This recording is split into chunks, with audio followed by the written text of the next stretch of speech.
مسئلہ پوچھنا ہے۔ سلام نے جواب ڈائریکٹ تم کو مسئلہ پوچھنا ہے؟ امام صاحب غلطی ہو گیا، السلام علیکم۔ وعلیکم السلام ورحمۃ اللہ وبرکاتہ۔ جی بتائیں آپ کا مسئلہ کیا ہے؟ امام صاحب میں نے مسئلہ اسی میں لکھ دیا۔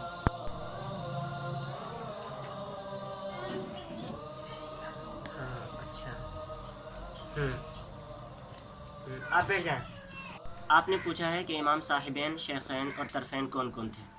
اس سے پہلے میں آپ کو بتا دوں کہ ہم جس مسلک کو ماننے والے ہیں وہ امام ابو حنیفہ رحمۃ اللہ علیہ کا مسلک ہے، ٹھیک ہے؟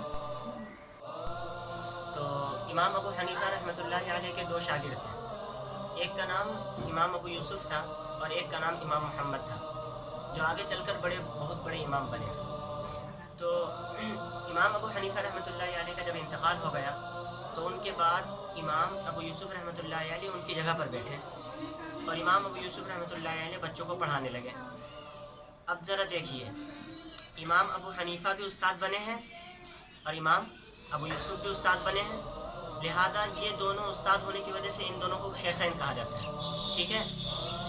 اور امام محمد رحمۃ اللہ علیہ اور امام ابو یوسف رحمۃ اللہ علیہ ایک زمانے میں صرف کیا ہی رہے؟ شاگرد رہے، اسی لیے ان دونوں کو صاحبین کہا جاتا ہے، ٹھیک ہے؟ اب امام محمد رحمۃ اللہ علیہ صرف شاگرد ہی رہے ہیں اور امام ابو حنیفہ رحمۃ اللہ علیہ صرف استاد ہی رہے ہیں، تو گویا کہ یہ کنارے کنارے ہیں، اسی لیے ان دونوں حضرات کو طرفین کہا جاتا ہے۔ آپ کا سوال مکمل ہو گیا؟ جی